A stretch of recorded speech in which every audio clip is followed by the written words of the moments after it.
नमस्कार, स्वागत आहे आपले व्ही स्टोरी इनसाइट्स वरती। मागील व्हिडिओमध्ये आपण भारतीय जलप्रणालींविषयी संपूर्ण माहिती घेतली आहे। तो व्हिडिओ जर तुम्ही पाहिला नसेल तर त्याची डिस्क्रिप्शन मध्ये मी लिंक देत आहे, तो व्हिडिओ नक्की पहा।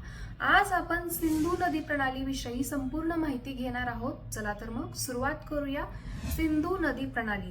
सिंधू नदी ही एक आंतरराष्ट्रीय नदी आहे जी भारत, पाकिस्तान, अफगाणिस्तान आणि चीन अशा ह्या 4 देशांमधून प्रवास करते।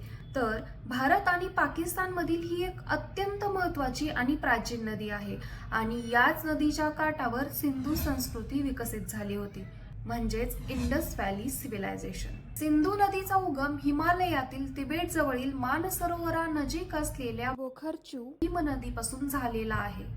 सिंधू नदीच्या उगमावरती काही वाद आहेत। ट्रेडिशनल सोर्स नुसार सिंधू नदीचा उगम सेंगे खानबाग येथे होतो।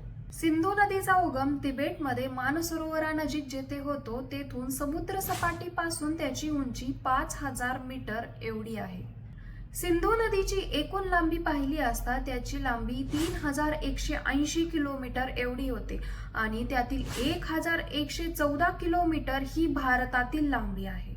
सिंधू नदीचा राजकीय प्रवास असा आहे की ही नदी तिबेटमध्ये, चीनमध्ये उगम पावते, नंतर भारतातून लडाखमधून वाहते आणि नंतर पाकिस्तानमधून हे अरबी समुद्रामध्ये विलीन होते।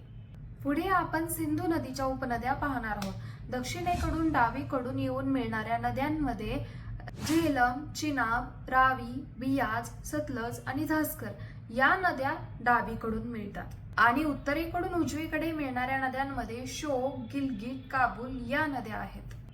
सिंधू नदीचा अक्षांशीय विस्तार 23 उत्तर ते 37 उत्तर अक्षांश असा आहे आणि याचा रेखांशीय विस्तार 60 पूर्व ते 80 पूर्व रेखांश असा आहे। सिंधू नदीच्या भौगोलिक सीमेमध्ये पूर्वेला गंगा नदीपासून विभाजन झालेली हिमालयीन पर्वतरांग आहे, पश्चिमेला सुलेमान पर्वतरांग व बलुचिस्तान पठार आहे, दक्षिणेला अरबी समुद्र आहे आणि उत्तरेला काराकोरम पर्वतरांग आणि हिमालयीन पर्वतरांग आहे। सिंधू नदीचा राजकीय प्रवास म्हणजे ही नदी भारतातून लडाख, हिमाचल प्रदेश आणि पंजाब मधून वाहते। पाकिस्तानमध्ये ही नदी पंजाब आणि सिंध मधून वाहते, चीनमध्ये तिबेट मधून वाहते। या नदीचे वैशिष्ट्य म्हणजे ही नदी भारतातील पश्चिमेकडे वाहणारी सर्वात मोठी नदी आहे आणि सिंधू नदीवरती सिंधू जल करारही झालेला आहे जो 1960 मध्ये झाला होता।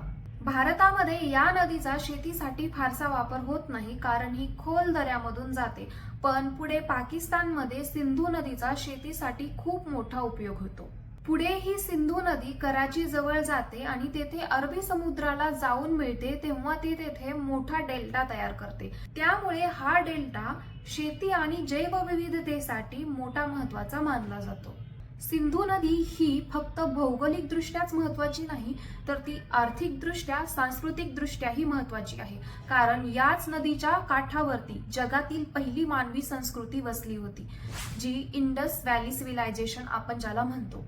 अशी ही सिंधू नदी प्रणाली विषयीची संपूर्ण माहिती आपण या व्हिडिओमध्ये पाहिली आहे। पुढील व्हिडिओ गंगा नदी प्रणालीवरती होणार आहे। हा व्हिडिओ तुम्हाला आवडला असेल तर लाईक, शेअर, सबस्क्राईब करायला विसरू नका। भेटूया नवीन व्हिडिओ बरोबर, तोपर्यंत धन्यवाद।